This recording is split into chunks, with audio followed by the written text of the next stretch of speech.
This video is presented by Glenn Smith Chevrolet GMC in Opelika. Get ready to smile. Hello, baseball fans. You're watching On Deck with Tyler Redmond. Well, it's been a long offseason and not a lot has happened in terms of signings and or trades for the Atlanta Braves thus far. But one thing that we do know for sure when it comes to the 2025 edition of the Atlanta Braves is that the rotation will look very different because two major faces of the rotation have now departed. Of course, I'm talking about Charlie Morton and Max Fried. Max Fried, of course, signed a huge 8-year, $218 million deal with the New York Yankees, cashing in on all of the years that he did not make a deal with the Braves. Long-term, Charlie Morton signed a 1-year, $15 million deal with the Orioles. I think the Braves certainly had conversations with both of those guys, but I doubt that Atlanta wanted to go that high with either of them, either for the 1 year for Morton and certainly not for the 8 years with Max Fried. A lot of people have asked questions about, well, why not commit 8 years to Max Fried? He's been great for you. He won a World Series in 2021 with you guys.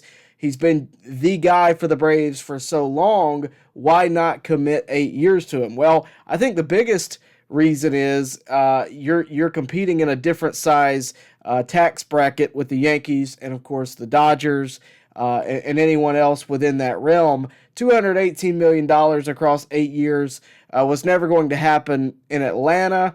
I think the Braves would have certainly liked to have kept Max Fried.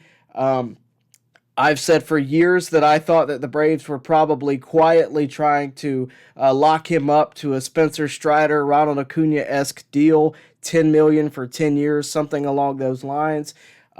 You would think that would be the case, but they could never do it. And 8 years, $218 million was certainly a tall task. When it comes to Morton, I think the Braves, it was basically rumored that they were talking to Morton. I think those conversations were being had, and I think Morton probably would have liked to come back to the Braves. I said a while back that, look, I love to have Charlie Morton back for one more year, but we can't pay him $20 million like we've been doing for the past couple of years at the age of 41. That just doesn't make a lot of sense to me, and I don't think it makes a lot of sense to the Braves either. I said that I thought if the Braves could get him for 1 year at $10 million, that would be reasonable. Well, Charlie Morton proved that he could get more, which I never doubted, with the Baltimore Orioles with the $15 million deal. So the Braves, again, now 2 slots open in theory for the Braves. And with that, we got to talk about who's left. Of course, topping the rotation at the moment is your reigning Cy Young Award winner of the National League, Chris Sale. I think he's going to be the guy that the Braves really lean on. And we didn't think that would be the case when Chris Sale was first signed to the Braves. We thought Chris Sale was going to be a guy that, look, whatever he does is gravy. We're taking a chance on him. He's battled some injuries. All of a sudden he wins the Cy Young, and now there's no reason not to think that he's your ace, especially with an injured Spencer Strider, who, of course, leaves a temporary, at least, open spot in the rotation as well. But in terms of who you have left, you also have Reynaldo Lopez, who is a 2024 All-Star. He had a great year last year. When we started in spring training, he's a reliever who hasn't really found his footing. He's going to get an opportunity to start, and all of a sudden he took off. It was him and Bryce Elder competing in spring training, if you remember, and it really just became Reynaldo Lopez's year. Outside of them two, you have Spencer Schwellenbach, who, as a rookie last year, was fantastic. We all thought that the guys in Double-A, out of those guys, we thought Hurston Waldrep would be the first to kind of step out, and he got an opportunity, but it was really Spencer Schwellenbach. And I don't think that, the sun has set on Hurston Waldrep. I think there's plenty of time, but that just shows you what kind of faith the Braves have in Schwellenbach. Of course, after the year he's had, he also grew a lot, which makes a difference as well. The fact that he was able to develop while producing at the major league level says a lot about Schwellenbach. But that does leave 2 spots open, one of which, of course, in theory, is temporary with the injury of Spencer Strider. We're still not sure when he will return. The only confirmation of anything that we have is that he will likely not be ready for opening day.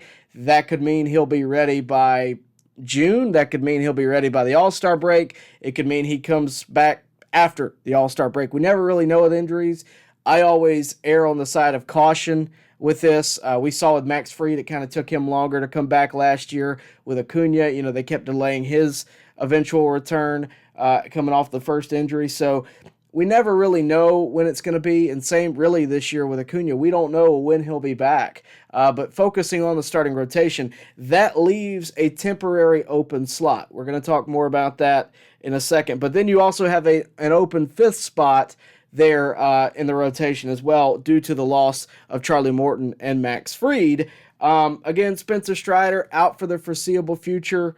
We don't know when he'll be back. That said, we do know that we have two spots to fill, either through the free agent market, either through the trade market, or from within. And I do think that temporary spot can be filled, at least on a, in and out basis with members of the 40-man roster. Are you looking for a great deal on a powerful new Chevrolet or GMC full-size truck? Check them out. Chevy Silverado and GMC Sierras side by side at Glenn Smith in Opelika, Alabama. Take your choice of brand new 2024 Chevrolet and GMC 1500 trucks discounted up to $12,000 off, or 0% financing plus no payments till springtime. Here at Glenn Smith Chevrolet GMC in Opelika. Get ready to smile.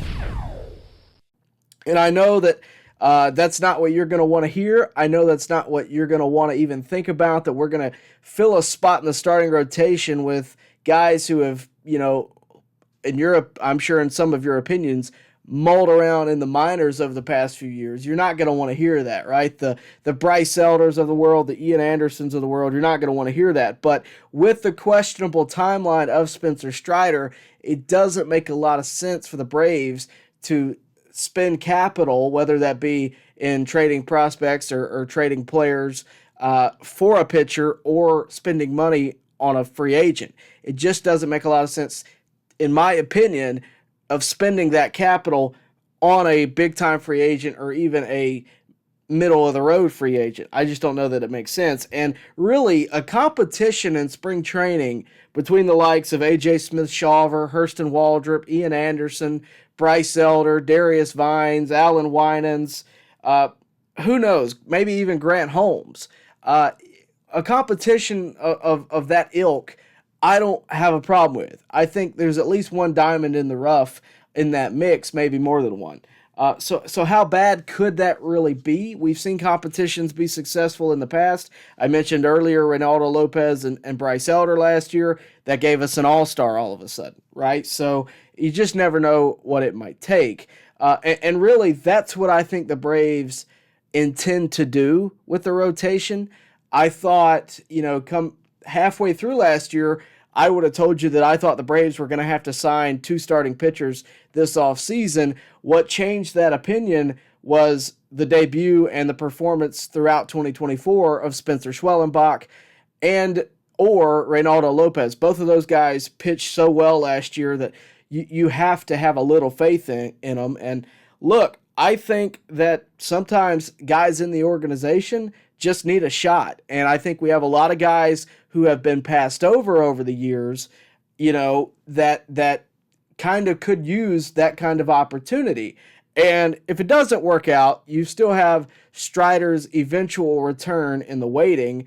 If he can't return, you have the trade deadline as well. So there are avenues of going around it and fixing it at a later date, which I think makes more sense. And yes, I know you can never have enough pitching, and I agree with that wholeheartedly. But when you look at the breakdown of the Braves and their financials right now, every dollar spent matters at the moment in terms of going over the luxury tax if they don't wish to do that. Either way, we've always known Alex Anthopoulos to be somewhat conservative when it comes to spending cash. And yes, starting pitching is the priority. I still believe that, but I think they could get one good free agent out there, and we can talk about that in a second. One good free agent or one trade, similar to what we saw with Chris Sale. I think free agency is more likely, but I think you could have one good trade and kind of fix your rotation as opposed to spending money on two, you could have a competition to settle the final spot in the rotation.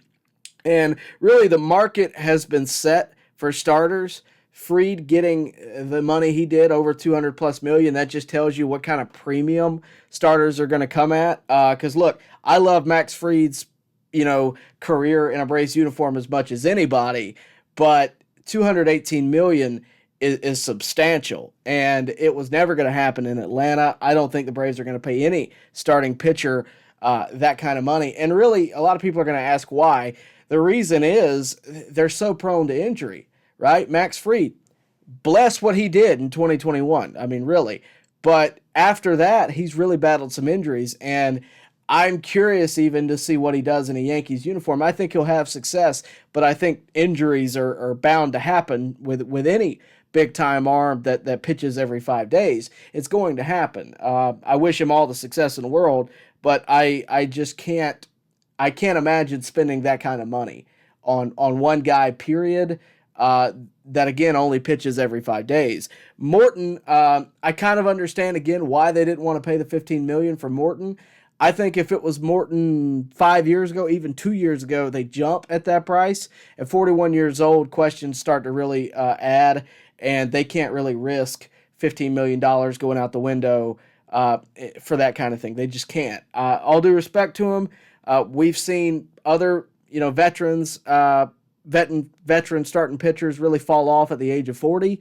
I hope that Charlie Morton has a lot of success. I wish him nothing but the best, but I understand why the Braves didn't want to fork out the $15 million. That didn't surprise me. But what has surprised me is the time that has gone by since we've seen these happen and the Braves not really respond. Maybe they're just waiting for, things to happen to kind of get a gauge on where they're at compared to other teams. Maybe they're just waiting for the right deal. It's tough to say. Very little ever comes out from Alex Anthopoulos in times like this. We won't hear about it till after. But I think the Braves do need to sign someone. Let me get that out there. They need to sign a starting pitcher. There is no doubt about that in my mind. But again, not for Strider's absence so much as it is for the loss of both Morton and Fried. They got to fill one spot. You can get by with your fifth wing, a little tattered. You can't get by with two tattered. I don't think so. At least not for the entire season, certainly. And I don't think till the All-Star break. I think they got to make something happen sooner rather than later, prior to the season, ideally, and maybe even prior to spring training. Spencer Schwellenbach, again, and Reynaldo Lopez having the years they did really gave a cushion to the Braves, because if that didn't happen, you really start to wonder, where is the Braves rotation now, right? Because they're 2 out of the 3 members for sure that you have on opening day. But beyond that, you get a lot of question marks if they're not there. You got 4 spots, 3 for the whole season, and 1, of course, temporarily with Strider, that you got to fill. So just the fact that they had so much success last year really gives Alex Anthopoulos a little bit of cushion and less desperation in the market, as opposed to if they didn't have the years they did. So there's a lot of good in that, but you still have to adjust and find some starting pitcher. And maybe you find somebody of a Charlie Morton feel, somebody upper in age but still performing. Justin Verlander just signed to the Giants, I believe. I'm okay with not making that deal completely. Max Scherzer's out there. I'm okay with not making that deal. I would have loved to have gotten Flaherty. Corbin Burns would have been phenomenal. But I think that the Braves are probably looking for something a little more under the radar, a little more deep cut than somebody that obvious with that much name value. I think they're going to find somebody who can give you solid innings and can post up every 5 days, because that's what Morton really was good at, was pitching and being there every 5 days and not getting hurt. Whether or not, I know he was up and down, but so is every pitcher ever. So that didn't really bother me. I think they got to find somebody like that to back the end of the rotation. So time will tell, but that's where the Braves are, and until they do something, it's tough to really go from there. But I would say that, again, I think the most likely scenario is you have the Braves sign a free agent starting pitcher and or trade for one. And then you're going to have a competition for that fifth spot. Then you're going to address the bullpen. And if you want to add any offense in there, you're going to do it after both of those are solved. Because, again, your core is locked up. Your core fielders, they're locked up. And you have plenty offense to win ball games. We saw it last year. The fact that the Braves were able to make it to the playoffs with the guys that they had left proves that. That proves that out of question.